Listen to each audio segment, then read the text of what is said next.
Welcome back to the WHHI-TV Daily News. Joining me now is the school superintendent, Beaufort County School District Superintendent, Dr. Frank Rodriguez. And of course, we've just ended the school year, but we're looking ahead to the next school year, as always, because there's always things to be going on. So today we're going to start talking about the referendum. Tell us a little bit about what is next with that.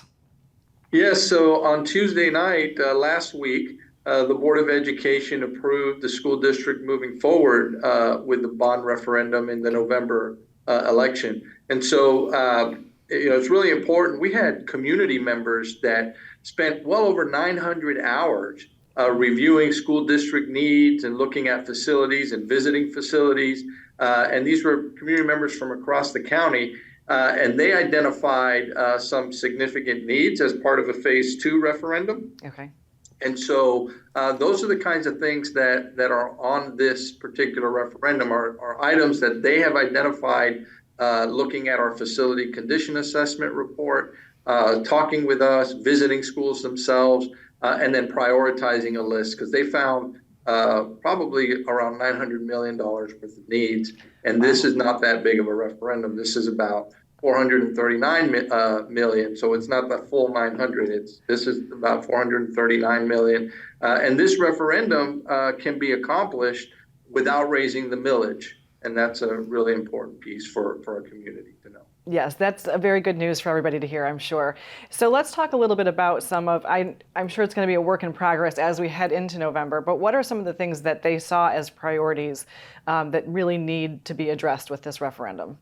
Yes, they saw quite a few needs with some of our facilities. For example, on Hilton Head, a rebuild of the Hilton Head High School facility, right. And so we'd be looking at a new high school there on the campus.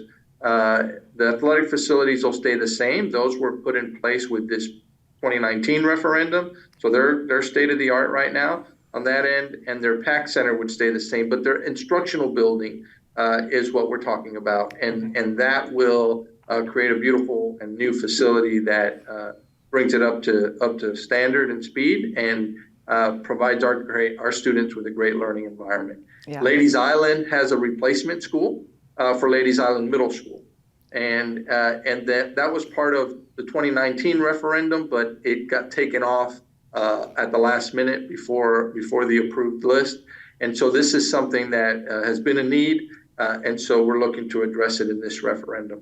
Excellent. Bluffton Growth Elementary would be a new elementary school in Bluffton because we have some elementary schools are at about 120, 125% capacity. So most of our elementary schools have hit their capacity, and we're looking to provide some relief there at those elementary schools in Bluffton. Yeah, well, and there are other things like career and technical education expansion opportunities for students at Bluffton, May River, and Beaufort.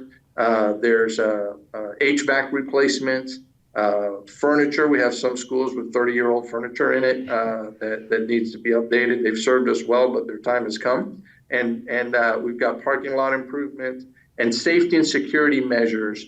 Those safety and security measures will touch all schools. Right. So there's a lot in here. There's a few other things, but early childhood expansion, we need some more early childhood facility. So those are in here as well. Yeah. So the list goes on and on, really. But we've got about a minute left. So tell us a little bit about the Citizens-led Oversight Committee. I know you said that citizens had spent over $900 looking towards this referendum. Tell us a little bit about that committee. Yeah, so there's two committees. One is a community project review committee. They spent time digging into the needs of the system. That was made up with community members from across the community. The Citizen-led Oversight Committee is one that I put in place, and it's made up of community members. I did that in the 2019 bond referendum so that they could oversee how the district is spending the dollars and managing the projects of the referendum. And so they have done a remarkable job. They meet monthly and report out quarterly on the progress that the district is making. And so far, it's an accountability and a trust building measure for the school system with the community. And so far, their reports have been excellent about the work that we're doing. And our own team has benefited from the interaction that takes place with those community members that serve on that Citizen-led Oversight Committee. Well, lots going on and lots of great information as always, Dr. Rodriguez. Thank you so much for being with us today. Thank you for having me. I appreciate it. Look forward to coming back and talking more about this in the future. Absolutely. Yep. After a quick break, we're going to get an update from the Sunset Rotary of Hilton Head. Don't go away.